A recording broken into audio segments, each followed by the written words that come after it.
सबसे पहले हम जानेंगे NEP 2020। NEP पहले है क्या, NEP का फुल फॉर्म क्या होता है, इसके बारे में हम जानेंगे। क्या है? National education policy. इसको हिंदी में बोलते हैं राष्ट्रीय शिक्षा नीति। ध्यान दीजिएगा, यहाँ पर सबसे पहला प्रश्न है कि जब हमारा देश आज़ाद हुआ था तो आज़ादी के बाद से अपने हिसाब से, पहले तो हम अंग्रेजों के हिसाब से चल रहे थे, आज़ादी के बाद से हमको अपने हिसाब से शिक्षा देनी थी कि किस प्रकार की शिक्षा दिया जाए। तो किस प्रकार की शिक्षा दिया जाए, इस तरह से बहुत सारे आयोग आए। जैसे आप लोग जानते हैं 1948 का राधा कृष्णन आयोग। कौन सा जी? 1948 का राधा कृष्णन आयोग। और उसके बाद से 1952 का क्या जी? मुदालियर आयोग। कौन सा आयोग? और उसके बाद से 64-66 का जो आता है, कौन सा? कोठारी आयोग। कौन सा? कोठारी आयोग। 1964-66 का आता है कोठारी आयोग। तो ध्यान दीजिएगा, ये राधा कृष्णन आयोग था, राधा कृष्णन आयोग। ये मुदालियर आयोग, उसके बाद से कोठारी आयोग। ध्यान दीजिएगा, यहाँ पर जो कोठारी आयोग आया था आपको शिक्षा में आमूल परिवर्तन लेकर के आया था। और इसी कोठारी आयोग के चलते हमें लगा कि आज़ादी के बाद से शिक्षा में क्या हुए? परिवर्तन हुए। और ये परिवर्तन जो कहा जाता है, तो इसलिए सबसे शिक्षा नीति की जो बात की गई कि शिक्षा नीति भारत में किस प्रकार की होनी चाहिए, तो प्रथम शिक्षा नीति आई। और प्रथम शिक्षा नीति कब आई थी? ना और कोई? प्रथम शिक्षा नीति कब आई थी? प्रथम शिक्षा नीति आई थी 1968 ईस्वी में। 1968। गौर कीजिएगा, प्रथम शिक्षा नीति आई थी 1968 में। 1968 में आई थी। और उसके बाद से, हालांकि ये शिक्षा नीति ज़्यादा सफल नहीं रही थी, और सफल न होने के कारण उसके बाद से 18 साल के बाद से 1986 में शिक्षा नीति आई, है ना, जो द्वितीय शिक्षा नीति। कौन सी शिक्षा नीति? द्वितीय शिक्षा नीति। 19 कब आई? 86 में।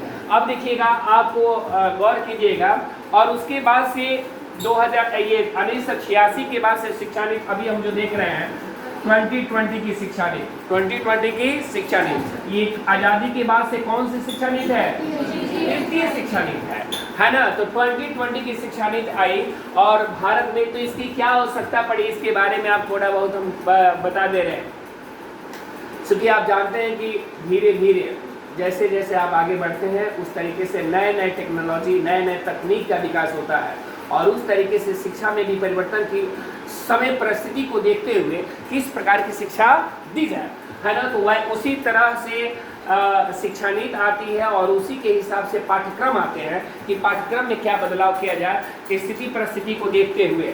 तो 1968 ईस्वी में प्रथम शिक्षा नीति आई थी। 18 साल के बाद से द्वितीय शिक्षा नीति आई, और उसके बाद से 34, कितना हो गया? 34 साल। कितना साल? 34 साल लग गया किस शिक्षा नीति को आने में? तृतीय शिक्षा नीति को आने में। इसके साथ ही ध्यान दीजिएगा, यहाँ पे हम इसी की चर्चा करेंगे, बहुत ज़्यादा चर्चा नहीं करेंगे। हमको तृतीय शिक्षा नीति की इसके बारे में चर्चा करना है। देखिएगा, कितने लोग बोल देते हैं NEP। NEP का कितने लोग बोल देते हैं? न्यू एजुकेशन पॉलिसी, जबकि ऐसा होता नहीं। इसका फुल फॉर्म होता है नेशनल एजुकेशन। अब एक प्रश्न आता है कि न्यू क्यों बोल देते हैं, तो आपको पता है ना न्यू क्यों बोल देते हैं? न्यू इसलिए बोल देते हैं, ध्यान दीजिएगा, उस समय आया था ये नया था, ये नया था, अब आया है ये नया है। एग्जाम्पल के तौर पे बताए थे, एक बार चर्चा किए थे ना, चर्चा किए थे कि नहीं किए थे?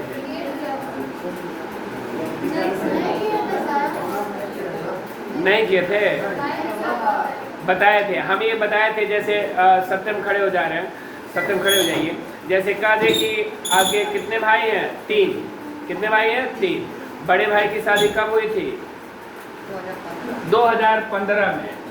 छोटे भाई की शादी हुई थी, इनसे छोटे भाई की शादी हो गई थी 2018 में। 2018। अब इनकी शादी कब होने वाली है ये अभी पता नहीं। बैठ जाइए। तो ध्यान दीजिएगा यहाँ पर। अब यही मेरे कहने का सेंस ये है कि 2015 में इनके बड़े भाई की शादी हुई थी, तो इनके घर के लोग कह रहे होंगे कि घर में नई बहुरिया क्या हुई है? आई है, या नई बहुरिया आने वाली है, जो भी है ना। नई बहुरिया 2018 में जब दूसरे भाई की शादी हुई होगी, तो ये कह रहे नई बहुरिया आई है। तो अब ये नई थी, अब ये नई क्या हो गई है, अब ये नई हो गई ना। ठीक इसी तरीके से अब देखिएगा यही बात यहाँ पर है। ये जब आया था उस समय नया था, ये नया था, अब कौन नया है, 2020। अब देखिएगा आप जानते हैं इसमें क्या किया गया है, थोड़ा बहुत बदलाव जो 2020 के शिक्षा नीति पर किया गया है और क्या क्या इसमें समाहित है। पहले तो ये जान लीजिए कि स्ट्रक्चर जो है, पहले स्ट्रक्चर था आपका 10 + 2 + क्या जी 3, क्या था 10 + 2 + क्या जी 3, 10 + 2 + 3 था। और ये 10 + 2 + 3 का मतलब आप जानते हैं, ध्यान दिएगा, 10 का मतलब क्या जी हाई स्कूल, और 2 का मतलब और 3 का मतलब ग्रेजुएशन। अब ये इसके जगह पर फॉर्मेट स्ट्रक्चर में बदलाव हो गया है। अब ये हो गया है 5 + देखिएगा यहाँ पर पहले कहा जाता था 6 से 14 वर्ष के लिए, गौर कीजिएगा, एक एक शब्द जाए सुनिएगा, 6 से 14 वर्ष के लिए निःशुल्क एवं अनिवार्य शिक्षा का प्रावधान था। 6 से 14 वर्ष के लिए क्या था, निःशुल्क एवं अनिवार्य शिक्षा का प्रावधान था। भाई जी खोए हुए हैं। अब यह ध्यान दीजिएगा, जिसको कहा जाता है सर्व शिक्षा अभियान, क्या कहा जाता है, सर्व शिक्षा अभियान के तहत 6 से 14 वर्ष के बच्चों को निःशुल्क एवं अनिवार्य शिक्षा का प्रावधान था। अब इसको समग्र शिक्षा के अंतर्गत कर दिया गया है और समग्र शिक्षा ये हो गया है 3 से 18 वर्ष के बालकों को निःशुल्क एवं अनिवार्य शिक्षा। 3 से कितना जी, पहले था 6 से 14, अब हो गया 3 से 18। इसके अंतर्गत NEP 2020 के अंतर्गत अब ये जो स्ट्रक्चर है आपको बता रहे हैं कि 5 + 3 + 3 + 4, ये 5 क्या है, ध्यान दीजिएगा यहाँ पर 5 है, इसको बोलते हैं फाउंडेशनल स्टेज। कौन सा स्टेज बोलते हैं, फाउंडेशनल स्टेज, फाउंडेशनल स्टेज बोलते हैं। इसको बोलते हैं प्रिपरेटरी स्टेज, इसको बोलते हैं मिडिल स्टेज, और इसको बोलते हैं सेकेंडरी स्टेज। ध्यान दीजिएगा यहाँ पर मेरी कहने का सेंस क्या है, फाउंडेशनल स्टेज, इसको समझने का प्रयास कीजिएगा। पहले बच्चा कितने साल में पढ़ने जाता था, 6 साल। कितने साल पे, 5 से 6 साल था ना। अब देखिएगा जैसे कहा गया था 6 से 14 वर्ष के बच्चों के निःशुल्क अनिवार्य शिक्षा। अब ये 5 फाउंडेशनल स्टेज क्या है, इसके बारे में बताएंगे कोई। ये प्रथम 5 क्या है, प्रथम 5 का मतलब जैसे प्राइवेट स्कूल में आप पढ़ाते हैं बच्चों को, तो नर्सरी, LKG और UKG, कितना 3, और उसके बाद पहला और फर्स्ट और क्या जी सेकंड, यानी 3 और 2 कितना हो गया। तो यही कर दिया गया कि फाउंडेशनल स्टेज में बच्चा 3 साल पर स्कूल जाएगा। कितने साल पर, 3 साल। जिसको सरकारी स्कूल में आंगनबाड़ी, बाल बाटिका, इसके नाम से क्या करते हैं, आंगनबाड़ी में जो बच्चे पढ़ते हैं ना, तो कितने वर्ष में बच्चा का एडमिशन हो जाएगा, 3 साल में एडमिशन हो जाएगा। और यही हम जो आपको बता रहे हैं, इस 5 का मतलब क्या है, 5 में समाहित है नर्सरी, LKG, UKG। भले उसको आपको इंग्लिश मीडियम में जैसे बोला जाता है उसके माध्यम से हम बता रहे हैं, ये आंगनबाड़ी के बाल बाटिका के अंतर्गत, इसके अंतर्गत आता है 3 से 4 वर्ष का बालक, 4 से 5 वर्ष का बालक और 5 से 6 वर्ष का बालक। और उसके बाद से अब कहा गया है ना कि NEP 2020 के अंतर्गत इसके पहले में ही लागू कर दिया गया है कि 6 वर्ष में बच्चा किस क्लास में जाएगा, कक्षा 1 में। 6 वर्ष में कक्षा 1 में जाएगा। 6 वर्ष से कम रहेगा तो उसका एडमिशन नहीं होगा। तो अब आप जान गए कि 1, 2 इसी में आ गया है ना। तो 3 से वर्ष से बच्चा गया और 5 साल इसमें पढ़ लिया, तो 3 और 5 कितना हो गया जी, कितना क्लास तक पढ़ा, 8 वर्ष में कहाँ चला गया, और कितने गया, 2 में। अब यहाँ पर देखिएगा ये 3 प्रिपरेटरी स्टेज है, जिसमें तीसरा, चौथा और क्या जी, 5वां। तीसरा, चौथा और 5वां। अब ये 3 जो है 6, 7 और क्या जी, और यहाँ पर है 9, 10, 11 और।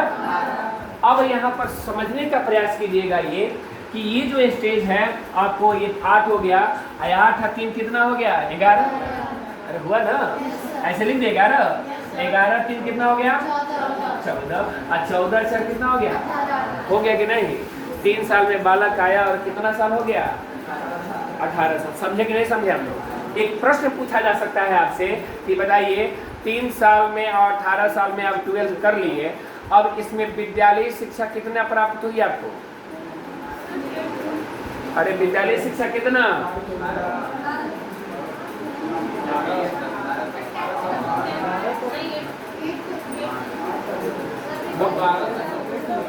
अरे भाई विद्यालय शिक्षा कितना वर्ष? बोल नहीं पा रहे आप। 15 वर्ष। और कोई? 18 वर्ष। कई जवाब आ गए। 16 वर्ष। और कोई? अरे यहाँ दिमाग चाहिए। विद्यालय शिक्षा, विद्यालय शिक्षा का मतलब कि विद्यालय में जाकर के क्या जी? शिक्षा। एक बात जानिएगा, केजी या एलकेजी या यूकेजी के जो बच्चों को कहा जाता है कि बाल बाटिका है, क्या है? या आंगनबाड़ी के अंदर पढ़ते हैं, उन बच्चों को पढ़ाना नहीं है, बहुत से ज्यादा उनको परिचित कराना है, खिलाना है, खेल खेल के माध्यम से उनको क्या देना है? शिक्षा देना है। तो वो नहीं 3 साल काउंट किया जाता है। आप ऐसा ही जोड़ लीजिए, 5 3 8 3 11 4, तो उसमें बाल बालिका कितने साल है? तो 15 साल में से 3 साल घटा लीजिए, कितना साल?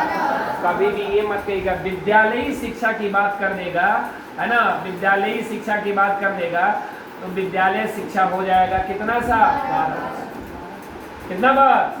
12 वर्ष। अब यहाँ पर ध्यान देते हैं, इसमें पहला ये बदलाव किया गया कि 10 + 2 + 3, है ना, को ये कर करके क्या कर दिया गया? 5 + 3 + 3 + 4। दूसरा ये बदलाव किया गया कि शिक्षा मंत्रालय जो पहले कहा जाता था मानव संसाधन विकास मंत्रालय, मानव संसाधन, तो मानव संसाधन विकास मंत्रालय का नाम बदल करके कर दिया गया कौन सा मंत्रालय? शिक्षा मंत्रालय। शिक्षा मंत्रालय कर दिया गया। अब इसको शिक्षा मंत्रालय के नाम से जाना जाता है ना, पहले MHRD के नाम से जाना जाता है, अभी उसको कहा क्या जाएगा? शिक्षा मंत्रालय कहा जाएगा। अब ध्यान दीजिएगा, यहाँ पर ये हो गया स्ट्रक्चर, याद में रखिएगा। ये आपसे सवाल पूछा जा सकता है कि 5 + 3 + 3 + 4। अब ये 3 से कितना वर्ष? 18 वर्ष। ये 5 कह देगा, प्रथम 5 क्या है? स्टेज आप जान गए। दूसरा 3 क्या है? ये 3 क्या है? और अगला 4 क्या है? अब इसमें पढ़ाई का ये कहा गया कि NEP 2020 के अंतर्गत बच्चों को अपनी मातृभाषा में शिक्षा देनी है। किस भाषा में? मातृभाषा में शिक्षा देना है। कौन भाषा में? देखिएगा, यहाँ भी मातृभाषा है, गौर कीजिएगा मेरी बातों पे, यहाँ मातृभाषा है, यहाँ भी क्या है? मेरे प्रश्न का फिर बाद में पूछ सकते हैं। ये फाउंडेशनल स्टेज, प्रिपरेटरी स्टेज, ये दोनों में कौन सी भाषा है? मातृभाषा।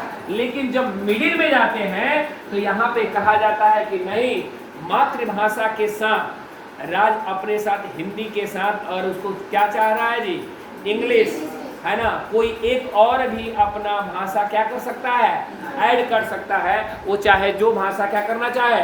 पढ़ाना चाहे, और उसके ऊपर डिपेंड करता है। ध्यान दीजिएगा, यहाँ पे ये कितने में? मिडिल स्टेज में। इसमें ये भी कहा गया है कि बच्चों को कंप्यूटर की भी शिक्षा दिया जाए। कौन सी शिक्षा दिया जाए? और ये भी शिक्षा दिया जाए बच्चों को, ये शिक्षा देने के साथ साथ जिस चीज़ की शिक्षा दे रहे हैं उससे परिचित भी कराया जाए। परिचित कराने का मतलब क्या है? जैसे कारखाना के बारे में पढ़ा रहे हैं, किसके बारे में पढ़ा रहे हैं? तो बच्चों को कारखाना को विजिट भी कराइए, उसके बारे में क्या कीजिए? दिखाइए। खेती के बारे में अगर पढ़ा रहे हैं तो खेती के बारे में भी उसको क्या कीजिए? दिखाइए कि कैसे क्या है क्या नहीं। देखिएगा, अक्सर ये होता है कि शहर के बच्चे और देहात के बच्चे में एक अंतर आ जाता है। एक शहर का बच्चा पढ़ता है और एक देहात का बच्चा पढ़ता है, तो दोनों में अंतर क्या, किस बात का आ जाता है कि नैतिक मूल्य, नैतिक विकास, चाहे कोई चीज़ होता है तो शहर का बच्चा उन चीज़ों को समझ नहीं पाता है। जैसे अब मान लीजिए कि कोई एग्जाम्पल के तौर पर कुछ ले लीजिए, तो जैसे मान लीजिए कि कितना बच्चा जो शहर में ही रह गया, कभी देहात का दर्शन नहीं किया है, तो जैसे गांव में जाइएगा तो अगर बच्चे से पूछ दीजिए कि दूध कौन देता है तो क्या बताएगा? अरे क्या देता है? गाय दूध देती है या भैंस दूध देती है, ये बताएगा ना। शहर का बच्चा जब गांव का दर्शन नहीं किया है तो उससे पूछेगा कि दूध कौन देता है, तो कौन क्या बताएगा? ग्वाला देता है, अंकल जी दूध देते हैं, है ना। ये मेरे कहने का सेंस है कि जो दूध लेकर के आ रहा है उसके बारे में वो प्रति क्या है? छाया है। कि वो भाई वो दूध दे रहा है। तो मेरे कहने का सेंस क्या है, तो ये जो विकास होने है, अगर मान लीजिए कितना चीज आप किताबी ज्ञान कर लेते हैं और वास्तविक जीवन से आप परिचित नहीं होते हैं, तो ये आपके लिए समस्या वाली बात होती है। इसीलिए कहा जा रहा है कि इन चीजों का ज्ञान क्या किया जाए, दिया जाए। कक्षा 6 से नीचे जो बच्चे होते हैं, सीबीएसई बोर्ड या कोई भी प्राइवेट स्कूल वहाँ इंग्लिश में किताबें लगाती है, मैथ का बुक मान लगा लीजिए, इसको जोर लगाना तो आता है, लेकिन जब इक्वेशन में इंग्लिश में भी लिया जाता है तो समझ नहीं पाता है। उसके लिए हम क्या अभी हम बता रहे हैं, अभी उस पर हम आ रहे हैं, अभी हम इसको बता लेने दीजिए। तो आप देखिएगा यहाँ पे तेजी से करेंगे नहीं तो बहुत विस्तार पूर्वक बताएंगे तो टाइम लगेगा, लेकिन ध्यान दीजिएगा यहाँ पे ये 5 + 3 + 3 + क्या है 4, तो 5 हो गया, 3 हो गया, 3 हो गया और ये 4 में ये क्या किया गया है, ध्यान दीजिएगा 9, 10, 11 और क्या जी 12। तो 9, 10, 11, 12 से जब बच्चा गया तो अब इसमें कह दिया गया है कि बच्चा अपने इच्छा अनुसार, जैसे आप अभी के समय में ग्रेजुएशन करते हैं तो कैसे एग्जाम देते हैं, सेमेस्टर वाइज, कौन वाइज, सेमेस्टर वाइज देते हैं, तो सेमेस्टर वाइज एग्जाम देते हैं। अब ये कहा गया कि ना, अब ये इसी से बच्चा 9th में ही जाएगा तो बच्चा सेमेस्टर वाइज क्या देगा, एग्जाम देगा। और सेमेस्टर वाइज में अब यहाँ पर बच्चा स्वतंत्र हो गया कि अपने इच्छा अनुसार कोई भी विषय का क्या कर सकता है, चयन कर सकता है। अब आपका मन है कि कोई विषय का चयन में हम क्या करें, तो आपका जो मन इच्छा करता है, कोई 3 सब्जेक्ट क्या कर सकते हैं, कोई भी सब्जेक्ट जो आर्ट, अब ये है कि नहीं एक आर्ट भी पढ़ना चाहते हैं, एक साइंस भी पढ़ना चाहते हैं, तो क्या कर सकते हैं, पढ़ सकते हैं, ले सकते हैं। जो सब्जेक्ट आप लेना चाहते हैं, जो आप किताब जैसे हिस्ट्री लेना चाहते हैं, गणित लेना चाहते हैं, इस तरह का आपका है कि गणित भी मेरा ठीक है, हिस्ट्री भी ठीक है, तो आप क्या कर सकते हैं, ले सकते हैं। तो अब देखिएगा यहाँ पे ये 9, 10, 11 और क्या जी 12। अब आप कहिएगा कि बोर्ड का एग्जाम कब होगा, तो बोर्ड का एग्जाम क्या कर दिया गया है, खत्म कर दिया गया है। क्या कर दिया गया है, खत्म। अब आपके मन में ये बात है कि बोर्ड का एग्जाम कहाँ खत्म हुआ है, अभी तो एग्जाम हो ही रहा है, प्रश्न है ना। तो देखिएगा जब प्रश्न है तो इस प्रश्न का जवाब ले लीजिए। उन जैसे कहा जाता है कि कब आपका एनईपी 2020 लागू किया गया, तो 29 जुलाई 2000 क्या जी 20, गौर कीजिएगा 29 जुलाई 2020 को नेशनल एजुकेशन पॉलिसी क्या किया गया, एनईपी 2020 लागू किया गया 29 जुलाई 2020। ये आपसे प्रश्न पूछा जा सकता है कि कब लागू किया गया, 29 जुलाई 2020। अब देखिएगा पूरे राज्य को ये टाइम दिया गया है कि इसको लागू कराने की जिम्मेवारी का टारगेट दिया गया है 2030 तक, 2030 तक। उत्तर प्रदेश सरकार अपना टाइम बाउंड रखी है कि हम 2028 तक कर लेंगे, मतलब अपना टाइम बाउंड। लेकिन केंद्र सरकार के द्वारा ये टाइमलाइन दिया गया कितना, मेरा बात समझ रहे हैं कि नहीं समझ रहे हैं। देखिएगा दोनों प्रश्न पूछा जा सकता है। पहला प्रश्न ये है कि इसके लिए टाइम बाउंड कब तक दिया गया है, 2030 तक प्रत्येक स्टेट को एनईपी के अंतर्गत क्या करना है, कार्य करना है और वहां लागू करा लेना है 2030 तक। लेकिन उत्तर प्रदेश सरकार अपना टारगेट कब तक रखी है, 2028। अब ये प्रश्न है कि जैसे भाई जी कह रहे हैं कि बोर्ड का एग्जाम आप कह रहे हैं खत्म हो गया है, तो बोर्ड का एग्जाम अभी क्यों नहीं यहाँ पर हो रहा है, तो आप जानिए अभी उत्तर प्रदेश में एनईपी 2020 पूरी तरह से लागू,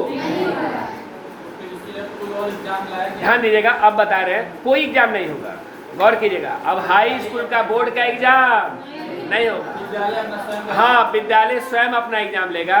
बच्चा को तनाव मुक्त काम करना है, बोझ मुक्त शिक्षा की जा रही है, बच्चा टेंशन न ले, डिप्रेशन में न जाए, ये कारण है। बोलिए